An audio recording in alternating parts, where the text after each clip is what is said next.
আপনারা দেখছেন digital express official YouTube channel.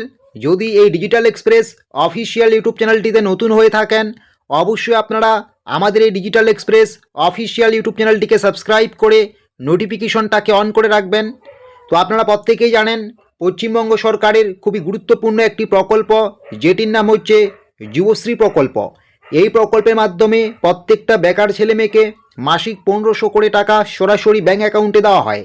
তো যারা আপনারা দীর্ঘদিন ধরে যুবশ্রী প্রকল্পে আবেদন করার পরেও টাকা পাচ্ছেন না, আপনাদের জন্য একটি গুরুত্বপূর্ণ আপডেট এসেছে। অনেক আগে আপনারা জানেন আপনাদের জন্য নতুন ওয়েটিং লিস্ট প্রকাশিত করা হয়েছে। যদি সেই ওয়েটিং লিস্টে আপনি থাকেন বা আপনার নাম থাকে, তাহলে কিন্তু আপনি খুব শীঘ্রই যুবশ্রী প্রকল্পের মাসিক 1500 করে টাকা পাবেন। তার আগে অবশ্যই আপনাদের আমি বলবো, আপনারা যদি আমাদের এই ডিজিটাল এক্সপ্রেস অফিসিয়াল ফেসবুক পেজে এখনও যুক্ত না হয়ে থাকেন, অবশ্যই আপনারা আমাদের অফিসিয়াল ফেসবুক পেজে যুক্ত হয়ে যাবেন। ভিডিও ডেসক্রিপশন বক্সে লিঙ্ক দেওয়া আছে। আপনারা প্রত্যেকেই জানেন যুবশ্রী প্রকল্পের যে নতুন ওয়েটিং লিস্ট প্রকাশিত হয়েছে, সেখানে আপনাদের অনেকেরই নাম ছিল। যাদের ওয়েটিং লিস্টে নাম ছিল, আপনারা ইতিমধ্যে অ্যানেক্সার 1 ফর্মটি অনলাইনে জমা করেছেন।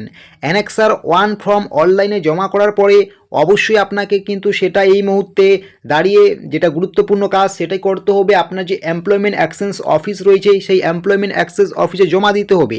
যদি আপনি ওয়েটিং লিস্টে নাম থাকার পরে সাবমিট অ্যানেক্সার করেন, অ্যানেক্সার 1 যেটা, সেটা করার পরে সেই অ্যানেক্সার 1 ফর্মটি যেটা প্রিন্ট আউট করে যদি আপনার এমপ্লয়মেন্ট অ্যাক্সেস অফিসে জমা না করেন, তাহলে কিন্তু আপনার টাকা ঢুকবে না। তো অন স্ক্রিন কী বলা হয়েছে আপনারা দেখতেই পাচ্ছেন। যাদের আপনাদের ওয়েটিং লিস্টে নাম ছিল, আপনারা তো অবশ্যই 15ই ফেব্রুয়ারি থেকে শুরু করে মার্চের 5 তারিখের মধ্যে আপনাদের অ্যানেক্সার 1 সাবমিট করে নিয়েছেন। এই মুহূর্তে আপনাকে কি করতে হবে আপনারা অন স্ক্রিন দেখতেই পাচ্ছেন। উক্ত অ্যানেক্সার 1 প্রিন্ট আউট, যেটা আপনারা অ্যানেক্সার 1 সাবমিট করেছেন ওয়েটিং লিস্টে নাম থাকার জন্য বা নাম থাকার পরে, তো এই অ্যানেক্সার 1 প্রিন্ট আউট করতে হবে, যেটা সাবমিট করেছেন। প্রিন্ট আউট করার পরে অ্যানেক্সার 2 আপনাকে নিতে হবে। অ্যানেক্সার 2 কোথায় পাবেন সেটাও আমরা বলছি। এবং ব্যাংকের পাসবুক এবং অন্যান্য প্রয়োজনীয় নথিপত্র যেমন Aadhaar card, voter card, ration card সহ এই সমস্ত ডকুমেন্টস নিয়ে আগামী 9ই মার্চ থেকে শুরু করে 13ই মার্চের মধ্যে আপনার নির্দিষ্ট যে এমপ্লয়মেন্ট অ্যাক্সেস অফিস রয়েছে, সেখানে এই সমস্ত কাগজপত্র ভ্যালিডেশনের জন্য আপনাকে জমা করতে হবে। যদি আপনি এই কাগজপত্রগুলো জমা না করেন, তাহলে কিন্তু আপনি যুবসাথী বা যুবশ্রী প্রকল্পের মাধ্যমে টাকা পাবেন না। তো এখন আপনাদের মনে অনেকেরই কোশ্চেন যে অ্যানেক্সার 1 তো আমরা প্রিন্ট আউট করে নেব, তো অ্যানেক্সার 2 ফর্মটি কোথায় পাওয়া যাবে? তো এটাও কিন্তু এখানে বলা হয়েছে, আপনারা দেখতেই পাচ্ছেন।